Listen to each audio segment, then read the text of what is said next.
한국기독교총연합회 전광훈 대표회장은 한기총 소속 목회자와 성도 숫자가 많다며 교계 대표기관이라고 주장해왔습니다. 그런데 한기총에 소속된 교인 수가 전체 개신교인의 3%에 불과하다는 분석이 나왔습니다. 우리 주변의 선한 이웃을 만나보는 시간, 오늘은 독도 지킴이로 활동하고 있는 안재영 장로를 만나봤습니다. 인터넷과 모바일로 신앙생활을 하는 이들이 증가하고 있습니다. 목회인데이터 코너에서 자세한 통계 내용을 살펴봅니다. 여러분 안녕하십니까? CBS 뉴스입니다.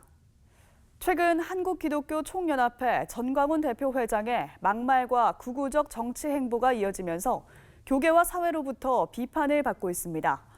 특히 전광훈 목사는 한기총이 한국교회의 대표기관이라고 자처하면서 교계 내부에서는 우려와 비판의 목소리가 끊이질 않고 있는데요.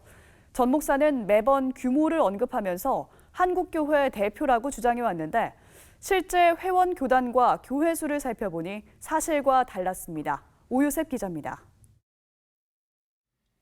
대통령 하야 발언과 막말 파문 등 극우적 정치 행보를 이어가고 있는 한국기독교총연합회 전광훈 대표회장.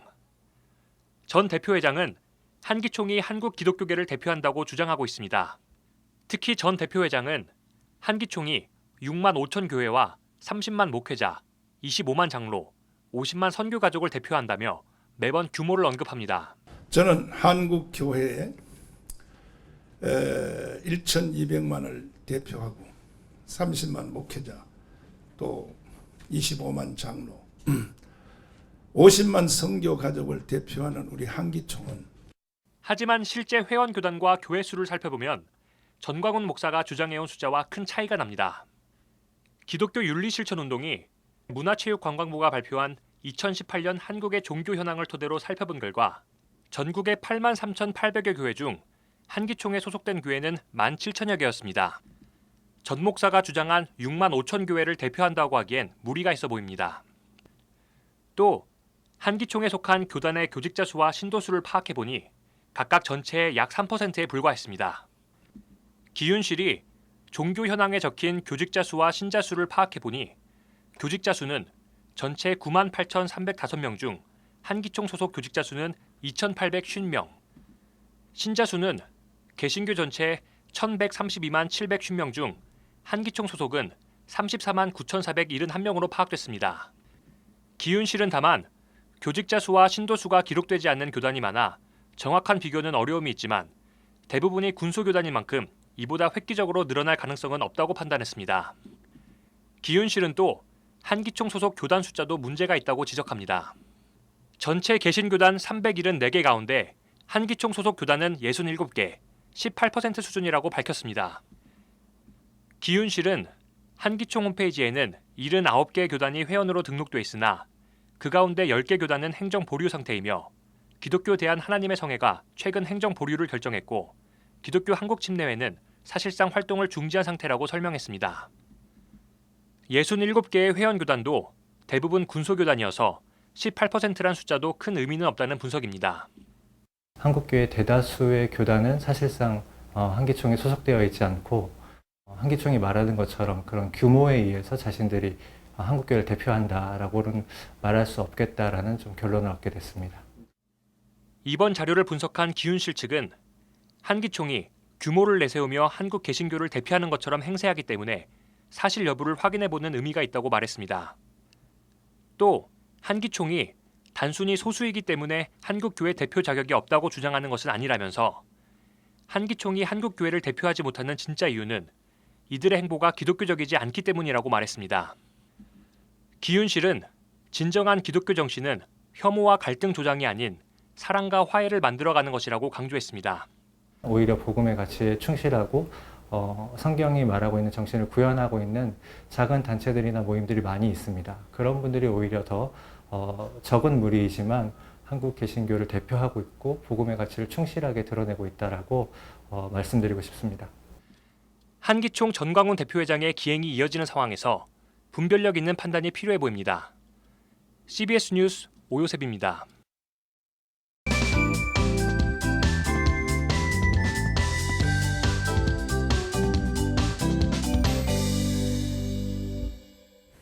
우리 주변에 있는 선한 이웃을 만나보는 시간. 오늘은 독도 지킴이로 활동하고 있는 안재영 장로를 만나봤습니다. 이승규 기자의 보도입니다. 주말이면 연인들의 데이트 코스나 가족들의 나들이 코스로 잘 알려진 파주의 해일이 마을. 이곳에 독도의 중요성을 알리고 있는 영토문화관 독도가 마을 한쪽에 자리 잡고 있습니다. 어느덧 10년이 넘었습니다. 사비를 들여 영토문화관 독도를 세운 장파교의 안재영 장로는 독도의 소중함을 알리기 위해 시민들에게 이곳을 무료로 개방하고 있습니다. 대학 시절 동아리 활동을 통해 독도와 인연을 맺은 뒤 지금까지도 독도를 잊지 못하고 있는 겁니다. 안 장로는 독도가 왜 우리 땅일 수밖에 없는지 이제는 논리적으로 접근해야 할 때라고 말합니다. 단순히 감정적으로만 접근해서는 일본과의 싸움에서 절대 이길 수 없기 때문입니다.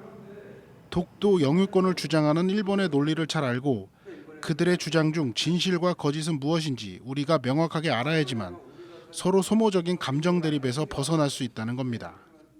독도에 대해서 역사적으로 국제법적으로 또한 지리적으로 어떤 일이 있었고 일본이 주장하는 이유는 어떤 주장이고 그들의 주장에는 어떤 또 진실과 거짓이 있고 그런 것을 우리가 명확히 알아야지만 서로도 감정적인 어떤 분쟁 상태로 안 되고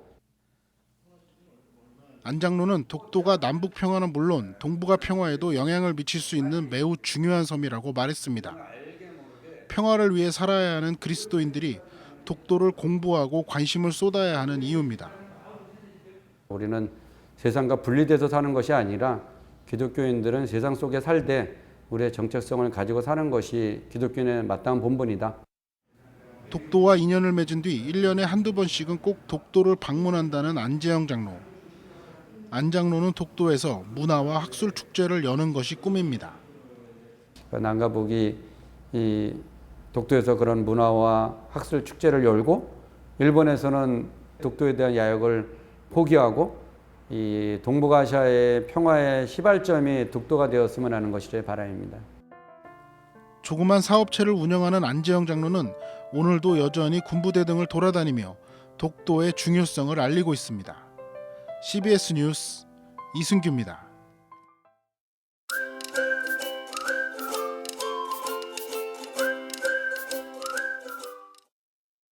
목회자들의 설교 준비에 도움을 줄 수 있는 통계 자료를 들려드리는 시간입니다. 목회앤데이터 순서인데요.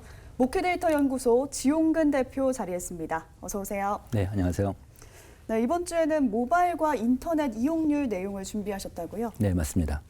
네, 모바일 기반의 미디어 이용률이 증가하고 있다면서요. 한국언론진흥재단에서 매년마다 그 언론 수용자 의식조사를 하고 있는데요. 거기서 그 미디어 관련된 데이터들이 계속해서 국민들이 어떻게 생각하고 어떻게 이용하고 있는지에 대한 변화 추이가 나오고 있어서 그 데이터를 우리 목사님들께 좀 소개하면 좋겠다 이런 생각이 들었습니다. 네. 그래프를 보시면 11년부터 18년까지 쭉 나와 있는데요. 모든 그래프 라인들이 다 하락세인데 하나만 이렇게 쭉 올라가는 그래프가 있습니다. 그게 바로 모바일인데요. 네. 모바일 인터넷인데 2011년도에는 37% 이용률을 보이고 있는데 2018년도에는 무려 87%까지 이렇게 올라가 있습니다. 그리고 중간에 2010년부터 측정을 했는데 모바일 메신저 서비스라 해서 카카오톡 같은 거죠. 말하자면 그게 2017년도에는 66%였다가 2018년도에는 82%로 굉장히 많이 그 증가된 그런 비율을 보이고 있는데 여기서 하나 의미 있는 숫자가 하나 있습니다. 그 종이신문이 있습니다. 종이신문이 2011년도에는 45% 정도 사람들이 보고 있었는데 2018년도에는 18%까지 내려갔습니다. 다시 얘기하면 5명 중에 1명도 안 되는 비율로 우리나라 국민들이 종이신문을 보고 있다 이렇게 보시면 되겠습니다. 신문이나 종이 매체들은 이용률이 낮아지고 모바일이나 인터넷은 네. 이용률이 높아지고 있다. 네, 이렇게 그렇습니다. 말씀을 네. 해주셨는데요. 네. 개신교인들 중에서 신앙활동을 인터넷이나 모바일로 이용하는 비율도 늘고 있다고요. 네, 개신교인들 대상으로 해서 이와 관련된 조사를 좀 해봤는데요. 먼저 보시면은 인터넷이나 스마트폰으로 예배나 설교 들은 그런 경험이 얼마나 있는지를 물었습니다. 그랬더니 2012년도에는 28% 정도 응답률을 보였는데 2017년도에는 44%니까 많이 올랐죠. 네. 그러니까 거의 뭐 절반 가까이가 그 인터넷이나 스마트폰으로 예배를 드린 경험이 있었다 이렇게 좀 보고 있고요. 또 하나는 뭐냐면은 개신교인들 신앙 매체 접촉도입니다. 그러니까 일주일 동안에 접촉한 신앙 매체를 보니까 TV 방송이나 라디오 방송 이런 것들이 약간씩 올랐는데 중요한 건 인터넷 사이트인데 인터넷 사이트의 이용률이 접촉도가 2012년도에는 3%였는데 2017년도에는 17%니까 비율로 보면 거의 한 6배 가까이 그렇게 증가 속도가 굉장히 가파르게 지금 오르고 있습니다. 네. 네, 기독교 신앙은 있지만 교회에 출석하지 않는 이른바 가나안 성도들도 모바일 예배를 드리는 걸로 알고 있습니다. 네, 그렇습니다. 가나안 성도들 온라인이나 모바일로 교회 예배를 본 경험이 있는지를 물었는데 네. 20%나 응답이 됐어요. 그러니까 5명 중에 1명꼴은 온라인이나 모바일로 교회는 안 나가고 있지만 교회 밖에 있지만 예배를 드리고 있다. 이런 결과치가 나왔습니다. 또 하나는 앞으로 그러면 이분들이 온라인이나 모바일로 예배를 드릴 의향이 얼마나 있는지 했더니 26%니까 4명 중에 1명 이상 정도 되겠네요. 우리가 교회 밖에 있는 분들이지만 계속해서 선교 활동을 충분히 할 수 있는데 바로 그 매체가 모바일과 인터넷이다 이렇게 보시면 되겠습니다. 네. 네, 기독교인들도 이렇게 모바일을 많이 이용을 하는데 비기독교인들의 접촉도 늘고 있다는데 어떤가요? 네, 그렇습니다. 비개신교인들한테도 물어봤습니다. 교회와 한국교회와 관련된 활동들이 많은데 이런 정보들을 어디서 얻고 있는지를 물어봤더니 그랬더니 가장 높은 비율이 가족이나 친구나 이웃을 통해 안다는데 이게 5년 전 2012년도하고 17년도에 비교를 해보니까 2012년도에는 TV, 신문 등 언론 매체가 가장 높았어요. 그게 64%였는데 2017년도 5년 뒤에는 25%로 줄어들었고 인터넷이 있는데 인터넷이 5년 전에는 5%였는데 5년 뒤에 2017년도에는 23%로 거의 4배 이상 그렇게 큰 폭으로 좀 증가한 숫자를 보이고 있습니다. 네. 그렇군요. 일반 사회와 관련된 통계도 한번 보시면 주목해 볼 게 있는데요. 4명 중에 1명이 운세를 본다고 답했네요. 네, 그렇습니다. 이거는 목사님들이 좀 아시면 좋을 것 같아서 네. 이 숫자를 좀 갖고 왔는데 1,600명 정도 조사했습니다. 그래서 보니까 10대부터 30대 청년들입니다. 10명 중에 9명이 운세를 보는 경험이 있다는 거죠. 그러면은 우리나라 청년들의 대부분이 한 번 이상은 이런 운세를 보는 경험이 있다 이렇게 볼 수 있겠고요. 네. 또 하나 이제 빈도를 물어봤는데 얼마나 자주 보느냐 했더니 매일 본다가 11%, 그다음에 일주일에 한 번 본다가 13%니까 일주일에 한 번 이상 보는 사람들이 24%인 거예요. 그러니까 4명 중에 1명 정도 되니까 이거는 교회에서 무시 못할 숫자다. 이런 생각이 들었고 또 하나는 그러면은 이 청년들이 왜 이렇게 운세를 보느냐 이유를 물어봤더니요. 가장 큰 이유가 막연한 호기심 때문에 이게 43%였고 그다음에 미래가 불안해서 위안을 얻고자 이게 23%, 그다음에 타인의 마음이나 미래를 알아보기 위해서가 8%, 두 데이터를 합하니까 31%니까 청년들의 10명 중에 3명 정도는 미래가 불안해서 운세를 본다. 운세를 보고 점을 본다 이런 응답이 나와 있습니다. 네. 네, 오늘도 세상과 교회의 흐름을 통계로 살펴봤습니다. 목회데이터 연구소 지용근 대표 함께했습니다. 고맙습니다. 감사합니다. 한국기독교 부흥협의회가 설립 50주년을 맞아 오늘 서울 목양교회에서 교회개혁과 부흥 세미나를 개최했습니다. 참가자들은 신학과 교회 성장 등을 주제로 한 세미나를 듣고 한국교회의 개혁 방안과 새로운 부흥 전략을 함께 모색했습니다.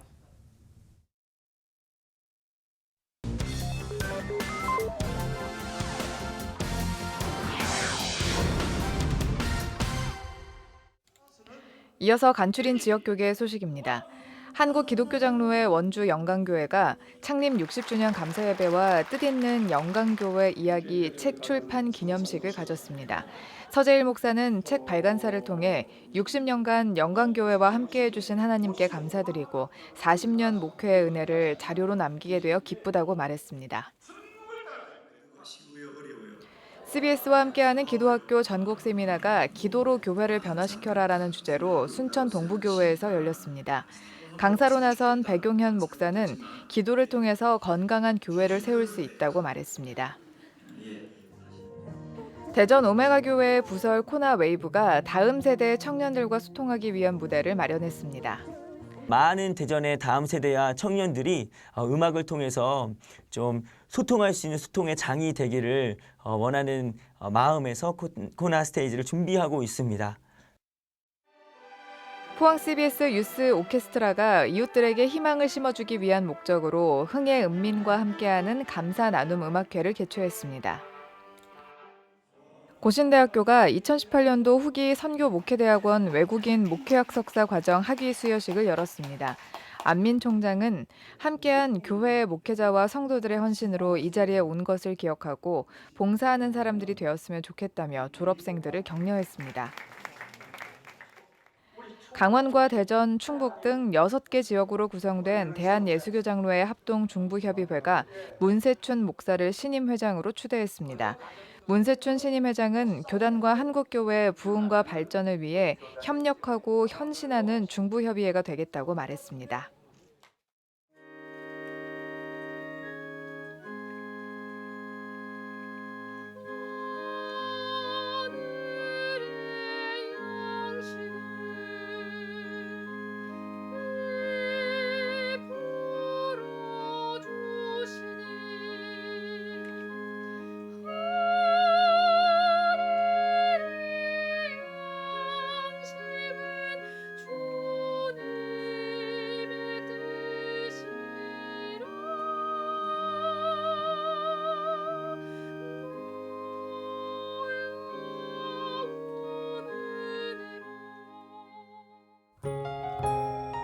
날씨입니다. 내일은 전국이 흐리고 새벽부터 오후 사이 충청도와 경북 곳곳에 비가 오겠습니다.